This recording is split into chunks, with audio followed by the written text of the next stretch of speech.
We're here. We're on the air, folks. You are listening to Ruthless Politics. It's episode number 10. We hit a milestone. I can't believe it's number 10 already. We did 10 of these? Wow. How do you feel about that? I think we're famous.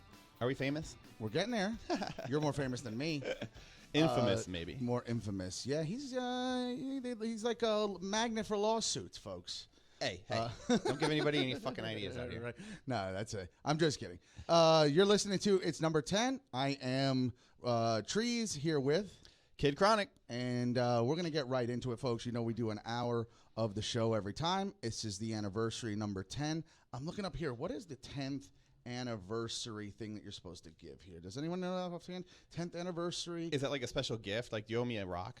Yeah, it's the special thing is, well, like gold is 50. I have no idea what it is, if anybody knows. I think it's aluminum. Yeah, aluminum. Aluminum rose. for your 10th? Yeah, 10th Really? You get a anniversary. freaking tin can if you're married 10 years? That's fitting. It's very odd. Well, they want you to get to those special levels like gold. Yeah, and they figure if you made it 10 years, you don't give a fuck anymore. 25 silver. Give her I a think, tin right? can. Call it a day. Yeah, 10 years doesn't mean shit anymore. And in this world, 10 years is actually a long time. It's like this is the 10 years is 40. I've never had a 10-year relationship. Have you? There you go. Yes, I did. I was married and had a child. Wow. I gave it a go. Not anymore, right? Single and ready to mingle. All right, let's get right into it. First of all, we did take a week off. So week 10, our 10th episode, which could have been last week, was due to Hurricane Dorian. We missed that situation there. So everybody that lucked out in Florida, it's terrible news for the Bahamas. And if anybody can help out, give money and do what they can. Bahamas Yeah, send really them got something fucked. down there in the Bahamas, man. They got hit bad. Yeah, it's actually a really, really terrible thing. They still have no power, no water. They have nothing. It's Nothing. actually like really like a nuclear disaster. It's kind of scary. One of the things I It's heard. like getting washed up on a beach. Well, this is how scary hurricanes can be. And why we also need to be very thankful that we're in the United States. God bless, for real. This is an infrastructure thing, too. Bahamas got hit like a lot of places got hit. But when it sits on you for 30 hours, and we're going to get into all this funny weather shit we're finding out that's going on. And Pat here has already found some very interesting stories on manipulation. We're going to get in that. But 30 hours it sat on the Bahamas after it moved right past Puerto Rico at 13, sat on them for 30, obliterated everything because it's a bad infrastructure. This is not the United States, obviously, whatever. And they are ruined. They say that the death toll, which last I heard was 30. It's 45 now. 45 now. It will be in the hundreds. These people are missing. They just have not declared Dude, them they've been dead. washed out to sea. Yeah. They're gone. The people Yeah. are literally gone. Like, they're not going to find the bodies. That's what's crazy about it. That's true. You know what's an interesting thing about the Bahamas? Anybody that's been there may or may not have noticed this, is that U.S. companies have come in, and they've bought up all the beaches. Cruise ship companies. And China. Hotel companies. Yes, China. Billionaires have bought full islands in there. And so what's happened is the Bahamians don't have a lot of natural resources. They don't have, like, lumber. They don't have room to farm. So what they had was their beaches. That's all they had to sell. And by the time they realized what had happened, the beaches were already bought up by all the Americans. So the Bahamians don't have any money to do the infrastructure to protect them from the hurricanes or to rebuild after these hurricanes. And guess what's probably fine? All those big resorts in the Bahamas are probably fine. And it's just kind of fucked up that, you know, they lock the locals out and just kind of protect the resort. And then afterwards, everything's trashed. And like, okay, open back up for business. And hopefully some locals will wander into work here. It's kind of fucked up what we've done. It's American imperialism. That's what it is. Well, take a look at this. And it's funny because we have not seen, I'd love to see, if someone could get an aerial, we got to look at this is called the Baha Mar. Take a look at that. Pretty nice, huh? Yeah, it's beautiful. That's a Chinese paid for hotel in the Bahamas. China, like you said, the United States and China have a lot going on there. This is the secret. We're going to get into this. So again, let's just dive right in. Here in Florida, if you're in a hurricane, at the Hard Rock Hotel, which is a famous Seminole Hard Rock Hotel, which is down in Hollywood, Florida, if there's a hurricane, they empty out the hotel, and all of the Indians are allowed to come into the hotel because the hotel is built on the Indian reservation, and that helps protect the Indians in the hurricane. The Bahamas should have some sort of laws like that they get protection from these big resorts like that, because that's going to withstand a hurricane for sure. That's beautiful. I'm very interested to know what kind of damage happened to this place because it's not on the news. And by the way, I bet nobody knew that China, of all places, came to this side of the planet and put a giant, beautiful, go Google Baha Mar. It's like the Baha Mar in Fort Lauderdale. Yeah, I'm spy related. Yeah, Baha Mar. And it's this fucking huge, beautiful property. What does Baha Mar mean? And why is every hotel named that? Mar is sea in Spanish. I'm not sure Baja. It's weird. Yeah, it's sea.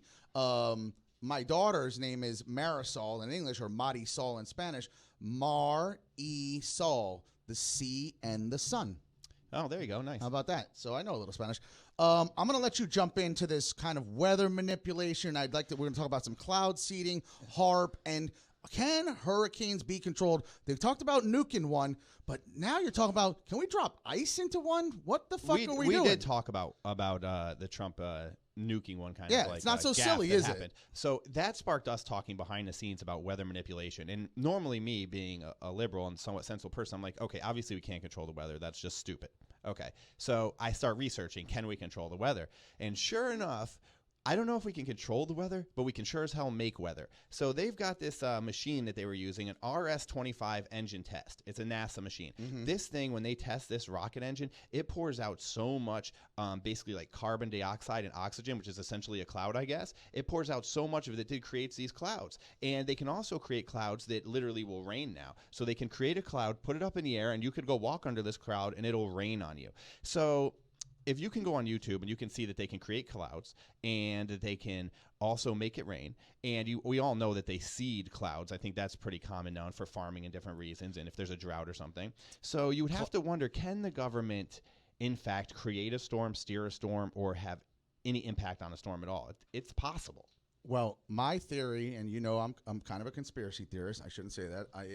But is that if you have the ability to spend the money, which we do, and you have the scientists, you're going to find all different ways as to manipulate all sorts of things that you have possibilities to control. And weather is a very, very important factor here. We know the kind of damage it causes. We know that it can kill people. So it's a population control device if it needs to be.